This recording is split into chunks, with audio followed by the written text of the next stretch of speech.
Welcome to Kadapa kitchen. ఇవాళ మనము ఓలిగ ఎలా ప్రిపేర్ చేయాలో తెలుసుకుందాం. ముందుగా ఓలిగకు కావాల్సినటువంటి ఇంగ్రీడియంట్స్: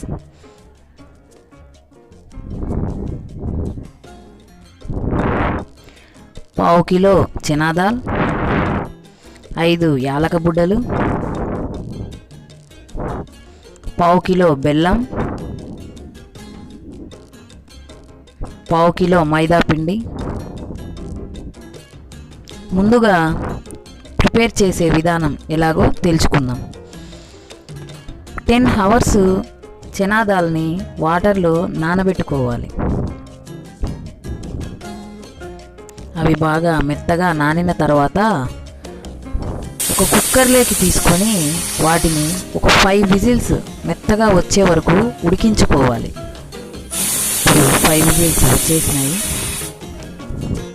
ముందుగా మనం ఏం చేయాలంటే బెల్లంని కొంచెం మెత్తగా దంచి పెట్టుకొని లేదా కొంచెం తురుము పట్టుకోవాలి. ఎలా అంటే ఈ విధంగా మెత్తగా ఉండేటట్లుగా చూసుకోవాలి.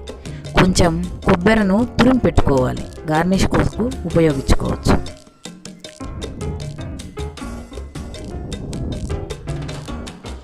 కుక్కర్ని మూత తీసి చూస్తే ఈ విధంగా విజిల్స్ వచ్చి మెత్తగా ఉడికింది. ఇప్పుడు మనం ఏం చేయాలి అంటే ఈ మెత్తగా ఉడికినటువంటి ఈ శనగపప్పుని, అదేవిధంగా మనం దంచి పెట్టుకున్నటువంటి బెల్లం తురుముని, ఆ రెండింటిని కలిపి ఒక మిక్సీ జార్లోకి తీసుకొని మెత్తగా గ్రైండ్ చేసుకోవాలి. మిక్సీ పట్టుకున్నట్లయితే అది ఏ విధంగా వస్తుందో ఇప్పుడు చూద్దాం. ఈలోపు మనం మైదా పిండిని కొంచెం వాటర్తో మంచిగా కలుపుకొని ఒక చపాతీ పిండిలాగా కలిపి పెట్టుకోవాలి. తర్వాత దాన్ని చపాతీ పిండి రుద్దినట్లుగా రుద్ది దాని లోపల మనం ప్రిపేర్ చేసుకున్నటువంటి మిక్సీ జార్లో వేసినటువంటి ఆ పూర్ణాన్ని దాని లోపల పెట్టి ఈ విధంగా మడవాలి. తర్వాత కొంచెం చేత్తో మెత్తగా ప్రెస్ చేస్తే సరిపోతుంది.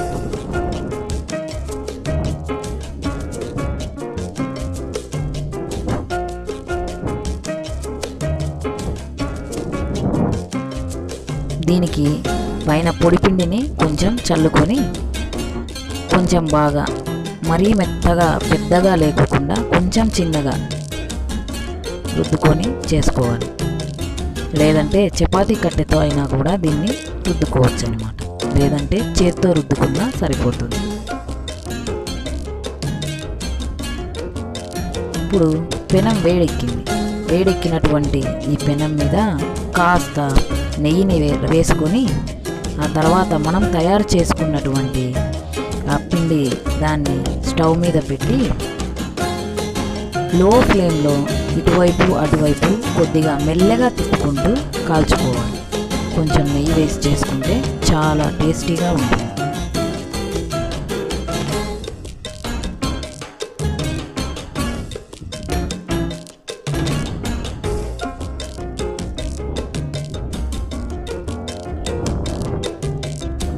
మరీ హై ఫ్లేమ్ పెడితే మాడిపోతుంది కాబట్టి కొంచెం లో ఫ్లేమ్గా పెట్టి కొంచెం మెల్లగా అది ఓపెన్ అయ్యి విరిగిపోకోకుండా మెల్లగా తిప్పుకోండి.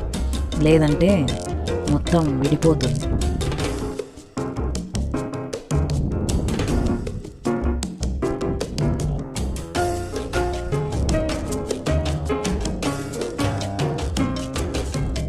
ఈ విధంగా ఓలిగల్ని మనం ప్రిపేర్ చేసుకోవాలి. Thank you one and all.